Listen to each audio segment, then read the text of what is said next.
শ্বশুরবাড়িতে পেট ভর্তি ভাত দেয় আমায়, মুখ ভর্তি কথা শোনায়। শাশুড়ি মা আমার তার ছেলেকে কত কষ্ট করে মানুষ করেছে, আর আমার মা নাকি আমায় এমনি এমনি মানুষ করেছে কষ্ট ছাড়াই।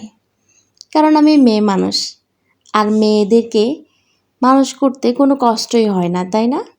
ছেলেদেরকে মানুষ করতে কতই না কষ্ট করতে হয়। আসসালামু আলাইকুম, হ্যালো এভরিওয়ান, কী অবস্থা বন্ধুরা? তোমাদের জন্য আরেকটি নতুন ভিডিও নিয়ে হাজির হয়েছি। আমি বলছি আয়াজের মা, নোয়াখালী থেকে। সো বন্ধুরা, সকালবেলা ঘুম থেকে উঠে আমি সুন্দর করে ঘরটা গুছিয়ে নিচ্ছি। আর সব কিছু যদি পরিপাটি না থাকে আমার একদম ভালো লাগে না। সব কিছু যদি এলোমেলো থাকে দেখতে কেমন জানি লাগে, আর সব কিছু যদি সুন্দর করে গুছিয়ে রাখা যায় দেখতে অনেক বেশি ভালো লাগে। আর হঠাৎ করে যদি কোনো মেহমান আসে আপনার বাসায়, তখন আপনার আর পেরেশানি হতে হয় না, শুধু একটু নাস্তার আয়োজন করলেই হয়। আর সব কিছু যদি এলোমেলো হয়ে যায়, হঠাৎ যদি মেহমান আসে, তখন আপনাকে খুব বেশি মেহমানের সামনে ছোট হতে হয়। তাই সব সময় পরিপাটি থাকতে হবে এবং সব কিছু সুন্দর করে গুছিয়ে রাখতে হবে। আমাদের পরিষ্কার পরিচ্ছন্ন ইমানের অঙ্গ, কথায় আছে। তো যাই হোক, আমি এতটাও পরিষ্কার থাকি বলবো না, তবে আমি চেষ্টা করি সব সময় সব কিছু সুন্দর করে গুছিয়ে পরিপাটি করে রাখতে। আমার এটা ভালো লাগে আর কি। তো এই ফুলগুলো আমি দেখলাম, আর ফুলগুলো আমি এ পাশ থেকে ওই পাশে নিচ্ছি, ওই পাশ থেকে এ পাশে নিচ্ছি। কোন কর্নারে ভালো লাগবে ঘুরে ফিরে সেটাই দেখছি। বাবার বাড়িতে যখন ছিলাম তখন যেমনি ইচ্ছে তেমনি কাজ করতে পারতাম, কোনো সমস্যা ছিল না, দোষ ধরার মতো কেউ ছিল না। তখন কোনো কিছু না হলেও হাসি মুখে মা বলতো, মাশাল্লাহ মাশাল্লাহ, আমার মেয়েটা কত কাজ করে ফেলছে। অনেক বেশি উৎসাহ পেতাম, তখন আরও বেশি কাজ করতাম। আর এখন সেই সকাল 6টা বাজে উঠে কাজ শুরু করি শ্বশুরবাড়িতে। দিন শেষে শুনতে হয়, কি করো তুমি, সারাদিন তো বসেই থাকো, এমন কি করো, ভাত দুটোই তো রান্না করো। সে ভাত দুটো রান্না করতে কতই না পরিশ্রম, সেটা হয়তো আমার শাশুড়ি মা ভুলে গেছেন। আসলে শাশুড়ি মারা বেশিরভাগ বলেন তাদের ছেলেকে কিছু হলে অনেক কষ্ট করে মানুষ করেছেন।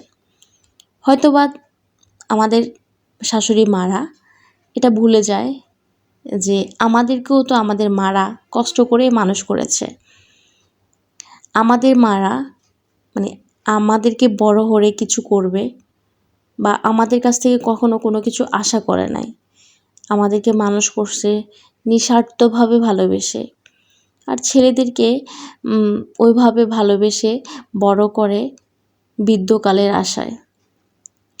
আসলে শ্বশুরবাড়ির পেট ভর্তি ঠিকই ভাত দেয়, মুখ ভর্তি ঠিকই কথা শোনায়। এই ভাত কি তাহলে পেটে হজম হয়? আপনারাই বলবেন। যাই হোক, এখানে আমি সুন্দর করে খাটটা গুছিয়ে রাখছি। আর এই সুন্দর বিছানা চাদরটি আমি কোথায় থেকে নিয়েছি জানেন তো আপনারা? সুন্দর বিছানা চাদরটি আমি মাদুরি ফ্রেশ থেকে নিয়েছি। আর এই বিছানা চাদরটা একদম অরিজিনাল, আর এখানে কোনো ধরনের রং ওঠে নাই। অনেক বেশি সুন্দর, আমার অনেক বেশি ভালো লাগছে। আর আমি যখনই আয়নার সামনে পড়ি তখন নিজেকে বারবার দেখি, কি ছিলাম, কি হচ্ছে। আসলে কখন কে কোন ধরনের কীরকম হয়ে যায় এটা কখনো বলা যায় না। একটা মানুষ যে কোনো সময় পরিবর্তন হতে পারে, একটা মানুষ যে কোনো সময় সাকসেস হতে পারে। একটা মানুষের জীবনে কখন সাকসেস আসবে তা কখনো বলা যায় না। আল্লাহ কখন কাকে কী দেয় আল্লাহই ভালো জানে। তো আমার এই বিছানা চাদরটা আপনাদের কাছে কেমন লাগছে অবশ্যই বলবেন। আর আসলে আহামরি কোনো কিছু না, শুধু আমার কাজই হলো গুছিয়ে গাছিয়ে রাখা। তো এবার চলে আসলাম আমি এই রুমটাতে। আর এই রুমটাতে একটা নতুন বিছানা চাদর বিছালাম, কারণ আজকে যেহেতু শুক্রবার, আর তাছাড়া আজকে আমাদের মেহমান আসারও কথা ছিল। তো আসবে কিনা এখনও শিওর না। এদিকে আমি সব কিছু সুন্দর করে গুছিয়ে পরিপাটি করে রাখছি, যেহেতু আসলে আর ওরকম কোনো ঝামেলা কিছু করতে হয় না। আর 3টা রুমে 3টা ড্রেসিং টেবিল আছে, আর এখানেও আমি আয়নাটা সুন্দর করে ঝেড়ে দিচ্ছি আর নিজেকে দেখছি। আসলে এখন আর সময় হয়ে ওঠে না নিজের যত্ন নেওয়ার। আগে নিজেকে ভালোবাসতাম, নিজের যত্ন নিতাম, যতই সমস্যা হোক, যতই সমস্যা থাকুক না কেন, আগে মাস্ট বি নিজের যত্ন নিতেই হবে। কিন্তু এখন আর সেটা করা হয় না। এখানে আমাদের রিমনের টেবিলটা গোছানো, কিন্তু গোছানোর সময় দেখলাম যে রিমনের অনেক সুন্দর একটা বার্থডের সময় রিমনের ফ্রেন্ডে রিমনকে গিফট করছে। তো আমার ভাগ্নি হচ্ছে রিমন, মানে ওর নাম হচ্ছে রিমি, আমি তাকে রিমন বলি ভালোবেসে। আমি তাকে অনেক বেশি আদর করি। তো এদিকে তার বই খাতা ব্যাগ সবগুলা একদম এলোমেলো করে আছে, আর ব্যাগটা দেখছি আমার অনেক বেশি ভালো লাগছে। আর তখন আমার মনে পড়লো স্কুল লাইফের কথা। এভাবেই তো ব্যাগ কাঁধে নিয়ে স্কুলে যাইতাম। মানে আসলে এত এত সুন্দর সময়গুলো পার করে আসছি, সেই সময়গুলো এখন বড্ড মিস করছি। যাই হোক, স্কুল লাইফের কথা কার কার মনে পড়ে অবশ্যই বলবেন। আমার তো ভীষণ মনে পড়ে। তো এই রুমটা সুন্দর করে গুছিয়ে নিলাম সব কিছু। আর এই যে আমার গোছানোটা কেমন হয়েছে বলবেন। আর এই ডাইনিংয়ের কাভারটা উঠে ফেললাম, কারণ ডাইনিংয়ের কাভারটা অনেক বেশি ময়লা হয়েছে। ক্লিন করার জন্য বাইরে রেখে দিলাম। আর আমি এখন এইটার গ্লাসটা ভালোভাবে পরিষ্কার করে দিচ্ছি টিস্যু দিয়ে, যতদূর সম্ভব যেন ময়লা না থাকে। আর আমার ভাইয়া বলছে, বাহ, আমাদের সাথে এখন কত কাজ করে, আমার সাথে মজা করছে। আমি বলছি, হ্যাঁ ভাইয়া, তোমাদের সেই ছোট্ট সাথীটা এখন অনেক বড় হয়েছে, সে অবশ্যই কাজ করবে, কেন কাজ করবে না। তো এখানে একটা গ্লাস রেখে দিলাম। তো মেহমান আবার হঠাৎ করে খবর দিল তারা আসবে। তো এদিকে আমরা সব কিছু করে নিলাম। এখন সালাদ কাটতেছে আমার ছোট ভাইয়ের বোন নূপুর, সালাদ কাটতেছে। তো এখানে সালাদ কাটার জন্য পেঁয়াজ, তারপর হচ্ছে টমেটো, কাঁচামরিচ সব কিছু দেওয়া হয়েছে। সে বসে বসে আস্তে আস্তে কাটতেছে। ওই যে কাজের বেটি সাথী বিবি চলে আসছে ঘর মোছার জন্য।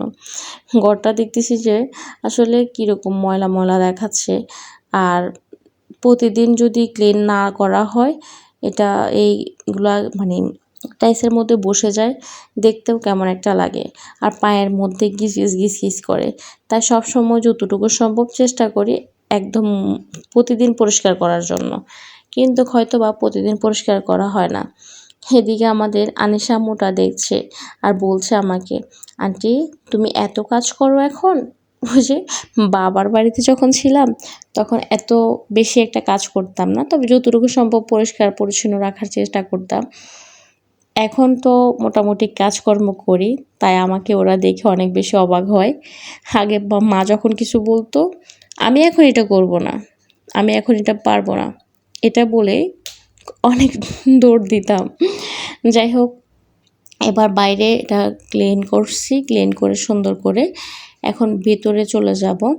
আসলে মেহমানদের আরও কিছু নাস্তা পানি দিতে হবে, সেগুলো রেডি করতে হবে আবার।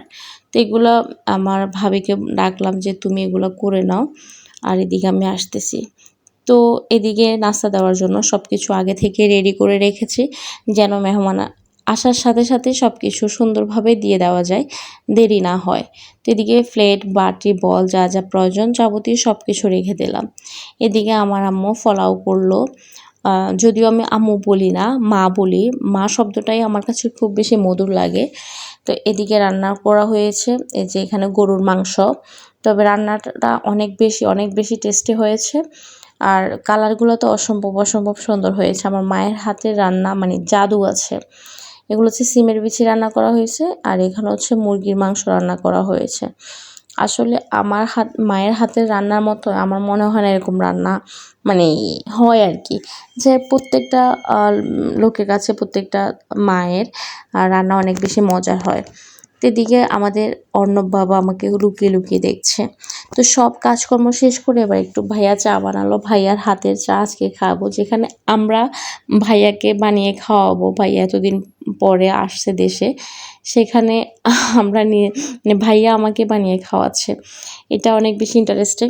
তো এদিকে মজা করছি আর বলছি, তো মাটির চুলার রান্না তো সে অসম্ভব মজা হয়, তাই না? সেই রান্নার মানে কখনো তুলনা হয় না। মাটির চুলার রান্না মানে অসম্ভব মজা। তো এদিকে নুডলস করা হবে, নুডলসের জন্য সব কিছু রেডি করা হচ্ছে। তবে আমি নুডলসগুলো একটু ভেঙে দিলাম, এগুলো যদি একদম গোটা গোটা দেওয়া হয় তাহলে একটাও খুলবে না। আর এই যে অনেকগুলো আম ছিল, আমগুলো আমি একদম মানে যেগুলো নরম সেগুলা পৃথক করে রাখছি, আর যেগুলো ঠিক আছে সেগুলো আবার রেখে দিচ্ছি। তো সব মিলিয়ে বন্ধুরা আমার আজকের ভিডিওটা কেমন হয়েছে অবশ্যই বলবা। আর তোমাদের জন্য এত কষ্ট করে ভিডিও বানায়, অবশ্যই একটা লাইক, একটা কমেন্ট, একটা শেয়ার অবশ্যই করবে। আর ভিডিওটা যদি কোনো অংশে তোমাদের কাছে ভালো লাগে অবশ্যই অবশ্যই বলে যাবে। আর বন্ধুরা, আম খেতে আমার বাড়িতে সবাই চলে আসবা, সবার দাওয়াত রইল। এবং মিষ্টি মিষ্টি আম খাওয়াবো, সবার মুখ হয়ে যাবে মিষ্টিময়। তোমাদের সবার ভালোবাসা আমি সব সময় কামনা করি।